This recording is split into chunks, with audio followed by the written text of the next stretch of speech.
Hi guys and welcome back to our channel reveal JK. Now recently आप लोगों ने बहुत सारी न्यूज़ सुनी होगी कि यहाँ पे स्पेकुलेशन लगाए जा रहे थे कि क्या हार्दिक पांड्या एमआई में वापस आने वाले हैं। तो इस न्यूज़ को यहाँ पे मुंबई इंडियंस ने अपनी वेबसाइट पे यहाँ पे कंफर्म किया। यहाँ पे आप देख सकते हो, ये मुंबई इंडियंस की वेबसाइट है। यहाँ पे उन्होंने कंफर्म किया कि हार्दिक पांड्या वापस आ चुके हैं मुंबई इंडियंस में 2024 के आईपीएल से पहले। और ये 27 नवंबर को यहाँ पे कंफर्म किया है, मतलब कल ही कंफर्म किया है। तो यहाँ पे ये जो न्यूज़ है, जो यहाँ पे स्पेकुलेशन लगाई जा रही थी न्यूज़ चैनल्स के थ्रू, तो अब यहाँ पे ये न्यूज़ सही होती है हमें दिख रही है साफ साफ। और साथ ही साथ आप यहाँ पे भी देख सकते हो कि जो यहाँ पे मुंबई इंडियंस फ्रेंचाइजी और साथ ही साथ जो उनके ओनर है, वो भी यहाँ पे अपने डिसीजन से बहुत ज़्यादा खुश है। इस आर्टिकल में आप देख सकते हो, बिजनेस टुडे का आर्टिकल है। वो बोल रहे हैं कि thrill to welcome Hardik Pandya back home, यहाँ पे मुंबई इंडियंस कह रही है। और साथ ही साथ हार्दिक पांड्या ने भी यहाँ पे अपने होम कमिंग पे बहुत कुछ बोला है। इन्होंने सबसे पहले यहाँ पे चीज़ जो बोली है वो है कि जहाँ से इनका करियर स्टार्ट हुआ है, ठीक है, क्रिकेटिंग करियर स्टार्ट हुआ है, वहाँ पे ये आके बहुत ज़्यादा खुश है। तो यहाँ पे हम लोग डिस्कस करने वाले हैं कि इसके पीछे की मेन स्टोरी क्या है, कि यहाँ पे कैसे ये पर्टिकुलर ट्रेड यहाँ पे कंप्लीट हुआ है। साथ ही साथ इसके पीछे की कंट्रोवर्सीज क्या है, कि यहाँ पे कुछ कुछ कंट्रोवर्सीज यहाँ पे बहुत ज़्यादा चल रही है। और साथ ही साथ हम ये भी जानेंगे कि यहाँ पे जो एमआई का ये डिसीजन है, इससे एमआई के फैंस जो है वो खुश है या फिर ना खुश है। और आपको अभी जैसे पता होगा कि जब ये ट्रेड कंप्लीट हुआ था तो ये बिगेस्ट ट्रेड था आईपीएल का। पर रिसेंटली हमने ये भी देखा है कि जो अब मैं ये वीडियो रिकॉर्ड कर रहा हूँ और जब हार्दिक पांड्या का ट्रेड कंप्लीट हुआ था, उसके बाद एक और ऐसा ट्रेड हुआ है जहाँ पे हमें देखने को मिला है कि हार्दिक पांड्या के ट्रेड से भी बड़ा एक ट्रेड और हुआ है। तो अभी जो प्रेजेंट में सबसे बिगेस्ट ट्रेड है वो भी हम आगे इस पर्टिकुलर वीडियो में डिस्कस करेंगे। और साथ ही साथ ये भी देखेंगे कि एमआई का इस पर्टिकुलर डिसीजन से क्या फ़ायदा हो सकता है या फिर क्या नुकसान हो सकता है। तो आपको यहाँ पे बहुत कुछ जानने को मिलेगा। पर शुरू करने से पहले मैं आपसे यहाँ पे सिंपल सा एक क्वेश्चन पूछूंगा। तो आपको ये सिंपल चीज़ ये बतानी कि ऐसा कौन सा फर्स्ट प्लेयर है, ठीक है, फर्स्ट प्लेयर कौन है जिसने आईपीएल में हैट्रिक ली थी। ठीक है, तो आपके पास ये चार ऑप्शन है: लक्ष्मीपति बालाजी, लसित मलिंगा, रोहित शर्मा, प्रवीण कुमार। अगर आपको आंसर पता है तो आप कमेंट डाउन कर सकते हो। जिसका भी करेक्ट आंसर होगा, जिसने फर्स्ट कमेंट किया होगा, तो मैं उसको लाइक कर दूंगा। नाउ बात कर लेते हैं यहाँ पे ये डील हुई कैसे है। तो यहाँ पे आप आर्टिकल देख सकते हो, ठीक है। तो आपको यहाँ पे सबसे पहली चीज़ जो आपको यहाँ देखनी है वो है November 26, 2023। ठीक है, तो ये वो डेट है जब सारी टीम्स को ये बताना था कि वो किसको रिटेन कर रहे हैं और किसको रिलीज़ कर रहे हैं। तो इस पर्टिकुलर दिन पे ही यहाँ पे मुंबई इंडियंस ने, बाकी सब टीम्स ने यहाँ पे अपनी रिटेंशन लिस्ट निकाली थी। तो आप यहाँ पे देख सकते हो, मुंबई इंडियंस ने इंस्टाग्राम पे पोस्ट किया अपने सारे रिटेन प्लेयर को। तो इसमें आपको सबके नाम दिखेंगे, पर आपको यहाँ पे हार्दिक पांड्या का नाम नहीं दिखेगा। मतलब कि 26 नवंबर तक ये जो डील यहाँ पे बात चल रही है जिसकी, यहाँ पे वो डील कंप्लीट हुई नहीं थी। ठीक है, तो इसलिए आपको यहाँ पे हार्दिक पांड्या नहीं दिखेंगे, क्योंकि आपको यहाँ आप देख सकते हो रोमारियो शेफर्ड आपको दिखेंगे, जो ट्रेडेड होके ही यहाँ पे मुंबई में आए हैं। और इन्होंने एलएसजी से यहाँ पे ट्रेड किया था। तो अगर यहाँ पे हार्दिक पांड्या उस टाइम तक कंफर्म हो जाते तो यहाँ पे आपको हार्दिक पांड्या का भी नाम दिखता। पर यहाँ पे भी नहीं दिख रहा है। वही सेम चीज़ यहाँ पे जब जीटी की बात आई थी, तो जीटी ने भी यहाँ पे हार्दिक पांड्या को रिटेन किया था। ठीक है, तो रिटेन होने के बाद यहाँ पे ये कंप्लीट हुआ है ट्रेड। क्योंकि आपको यहाँ पे पता होना चाहिए बेसिकली कि जो ट्रेडिंग का डेट है, ठीक है, लास्ट डेट जो है वो है December 12, मतलब एक हफ्ता पहले ऑक्शन से आप कितना भी ट्रेड कर सकते हो। ठीक है, भले आपने 26 तक जो भी रिटेंशन लिस्ट दी है, पर 12 दिसंबर तक आप ट्रेड कर सकते हो। फिर एक बार जब ऑक्शन हो जाता है, ठीक है, 19 दिसंबर को, तो वापस से एक ट्रेडिंग विंडो खुलेगा 20 दिसंबर को। और जब आईपीएल शुरू होगा तो उससे एक महीने पहले तक वो ट्रेडिंग विंडो ओपन रहेगा। मतलब ऑक्शन में आप कोई भी प्लेयर ले रहे हो, उसके बाद भी आप उनको ट्रेड कर सकते हो, जब एक महीने पहले तक, ठीक है, जब भी आईपीएल शुरू होगा वहाँ से। तो आपको ये चीज़ पता होना चाहिए, और इसी का ही यहाँ पे यूज़ करके यहाँ पे हार्दिक पांड्या को एमआई ने एमआई में बुलाया। और जब यहाँ पे ये वाली डील नहीं हुई थी, तो आप यहाँ पे देख सकते हो कि 15.25 करोड़ ही थे सिर्फ एमआई के पास। तो जैसा आपको पता होगा कि हार्दिक पांड्या की वैल्यू यहाँ पे 15 करोड़ है। ठीक है, तो अगर यहाँ पे मान के चलो कि 15.25 यहाँ पे प्लेयर्स रिलीज करके यहाँ पे एमआई के पास आए थे, तो अगर यहाँ पे वो डायरेक्ट हार्दिक पांड्या को लेते, ठीक है, तो आपको यहाँ पे पता होना चाहिए कि एक तो यहाँ पे 15 करोड़ इनको जीटी को देने पड़ते। ठीक है, तो 15 करोड़ यहाँ पे ऐड हो जाएंगे अभी। ठीक, 23.15 हम जो देख रहे हैं इसमें 15 करोड़ ऐड हो जाएंगे। फिर साथ ही साथ एक ट्रांसफ़र फ़ी भी लगती है जो कभी भी डिस्क्लोज नहीं की जाती है। ठीक है, तो उस केस में यहाँ पे इनको एक्स्ट्रा अमाउंट भी देना पड़ता है। तो आप खुद सोच के चलो कि सिर्फ 25 लाख रुपए लेके ये ऑक्शन में नहीं जाना चाहते थे, राइट। तो यहाँ पे एक आपको ये चीज़ भी पता होनी चाहिए, जिसकी वजह से हमें यहाँ पे देखने को मिला है कि इन्होंने कैमरन ग्रीन, जो इन्होंने ऑलराउंडर लिया था पिछले साल, ठीक है, तो उनको इन्होंने रिलीज़ करा था। रिलीज़ इन द सेंस कि इन्होंने ट्रेड किया है, ठीक है, रिलीज़ नहीं किया, ट्रेड किया है यहाँ पे आरसीबी को। ठीक है, तो आप यहाँ पे देख सकते हो, ये आरसीबी के इंस्टाग्राम का पोस्ट है, एमआई के इंस्टाग्राम का पोस्ट है।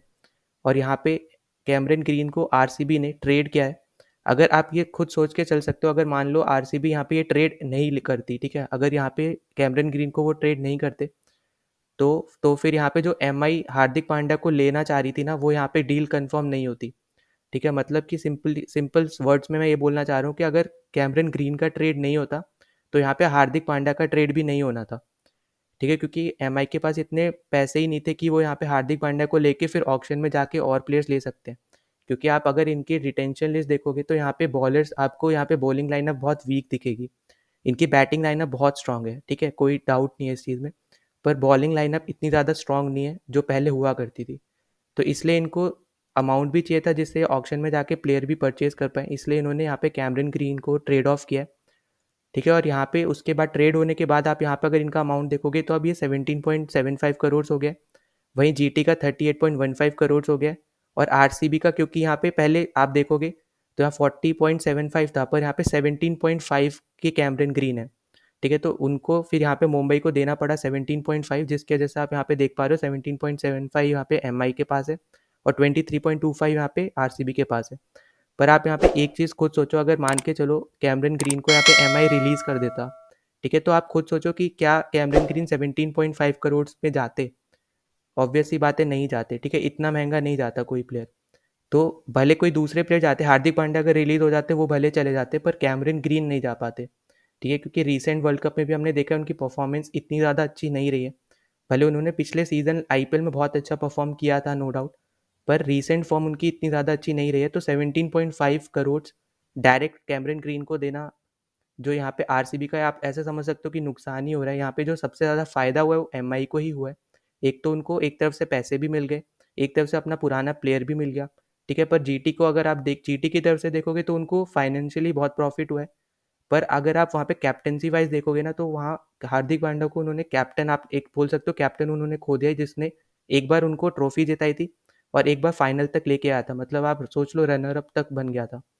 तो यहाँ पे अगर आप देखोगे तो सबसे ज़्यादा फायदा जो हुआ है वो यहाँ पे एमआई का हुआ है, दोनों सेंस में। ठीक है, पुराना प्लेयर भी ले लिया और साथ ही साथ अमाउंट भी ले लिया। तो ये जो दोनों ट्रेड हुए हैं ये ऑल कैश डील थी, मतलब इसमें कोई प्लेयर ट्रेड नहीं हुए थे आपस में। यहाँ पे सिर्फ एक प्लेयर ट्रेड हुआ था और उसके बदले में यहाँ पे कैश दिया गया था ना। अब यहाँ पे हम बात कर लेते हैं कंट्रोवर्सीज़ की, या फिर जो हम एमआई फैंस के बारे में यहाँ पे बात कर लेते हैं। तो आपको जैसे याद होगा कि हार्दिक पांड्या ने एक इंटरव्यू दिया था जहाँ पे उन्होंने कंपेयर किया था एमआई और सीएसके के अचीवमेंट्स को। ठीक है, जिस जब जब वो सक्सेसफुल रहे उसको, तो उन्होंने वहाँ पे एक चीज़ बोल दी थी कि जो एमआई है वो यहाँ पे सक्सेसफुल इसलिए है क्योंकि यहाँ पे वो बड़े बड़े प्लेयर्स खरीदती है और इसके वजह से वो जीत जाती है। वहीं पे दूसरी तरफ सीएसके सक्सेसफुल इसलिए क्योंकि वो अगर छोटे भी प्लेयर खरीद रही है तो उनसे वो काम निकलवाना जानती है और वो उनको बड़ा प्लेयर बनाती है। तो इसकी वजह से यहाँ पे इनकी बहुत ज़्यादा आलोचना हुई थी। यहाँ पे जितने भी एमआई के फैंस थे, उन्होंने सब ने इनको क्रिटिसाइज़ किया था बहुत ज़्यादा।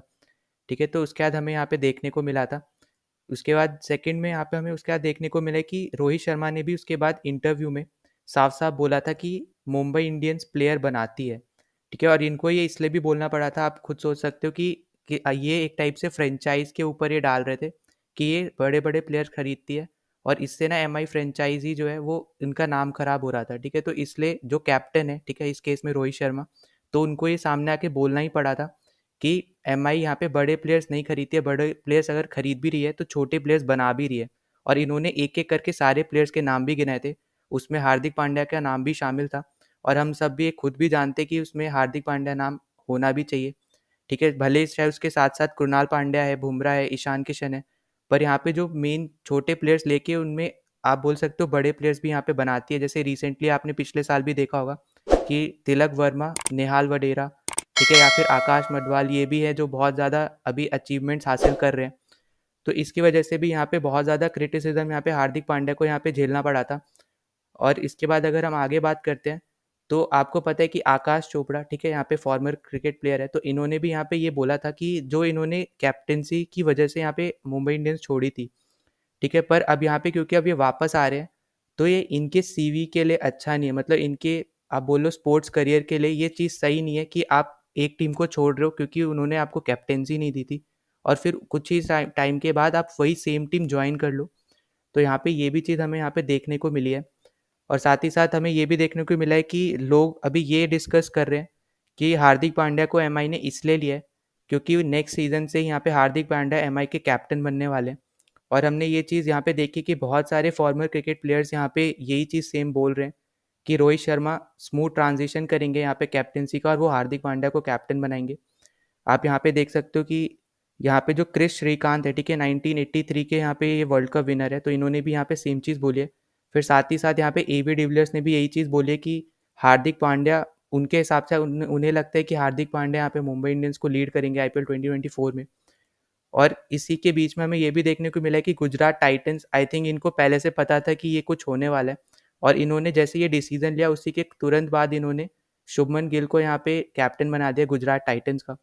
तो हमें ये चीज़ भले देखने को मिल रही है कि जो यहाँ पे बड़े फॉर्मर यहाँ पे क्रिकेट प्लेयर्स हैं, ये बोल रहे हैं कि हार्दिक पांड्या यहाँ पे कैप्टन रहेंगे, पर साथ साथ हमें ये भी देखने को मिल रहा है कि जो फैंस हैं एमआई के, वो नहीं चाहते कि हार्दिक पांड्या को कैप्टन बनाया जाए, क्योंकि उनका सिंपल सा कहना ये है कि एमआई मतलब रोहित शर्मा।